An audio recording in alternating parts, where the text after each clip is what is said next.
Hello everybody, I'm BrickBrony1894, and today I'm going to review Rarity Investigates. This is an episode that I really enjoyed, not only because it features Rainbow Dash, but also because of its nods to noir detective films. Let's take a deeper look, shall we?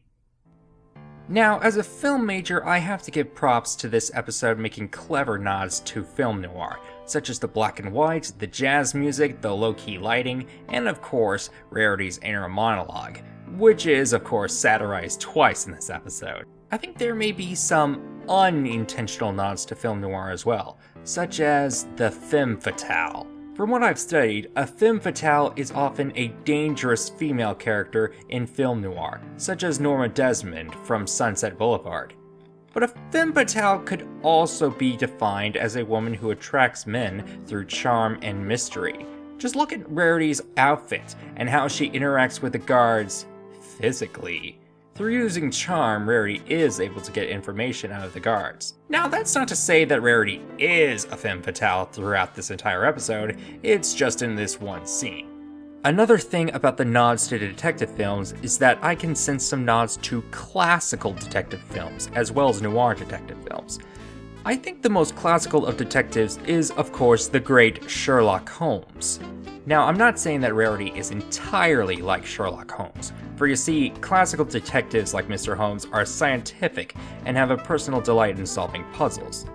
And I think we all know that is more along the lines of Twilight Sparkle than Rarity. However, Rarity does have a few similarities with Mr. Holmes and classical detectives. Mr. Holmes solves his mysteries through deductive reasoning, and the same goes for Rarity, as she has shown to use deductive reasoning to solve the mystery. Another aspect of the classical detective film is that social order is restored, unlike in the noir detective films. In the noir detective films, the detective usually isolates himself from the cruel society that does not change despite the detective's efforts to restore social order. Obviously, Equestria is quite a lovely place, and it's only the crime that seems to upset social order. And once the mystery is solved, social order is restored. However, I don't think Rarity is a representation of classical or noir detective, but she does have aspects of both, like Denzel Washington's character Easy Rollins from Devil in a Blue Dress. Now, at first, I disagree with Miss Anthropony's thoughts about this episode being too predictable.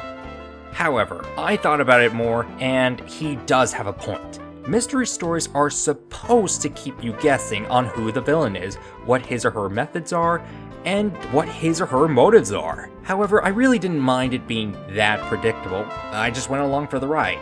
Speaking of rides, let's talk about Wind Rider. Given that it was Wind Rider who framed Rainbow Dash to try to keep his record intact, you could argue that Wind Rider left a bad influence on following generations of Wonderbolts, which would explain Spitfire and Fleetfoot's behavior in a certain episode that I'm probably the only one who likes. But anyways, I think it's safe to say that Rainbow Dash is leading the Wonderbolts in the right direction in terms of morality. The sooner the Rainbow Dash officially and canonically becomes a Wonderbolt, the better. Now, let's talk about the interaction between Rarity and Rainbow Dash. It's nice to finally see a Rarity and Rainbow Dash episode after 4.5 seasons. The interaction between the two is very well done, not just with the friendship between the two, but also their contrasting personalities, as shown during the investigation. To Rainbow Dash, it almost seems like Rarity is distracted. What evidence could you possibly have?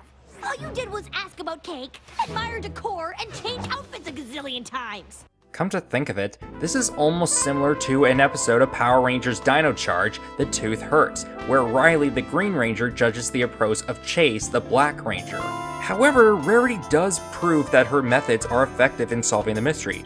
Or, as Mr. Holmes likes to say, elementary, my dear Watson. Purely elementary. One final thing I would like to talk about is the humor of this episode.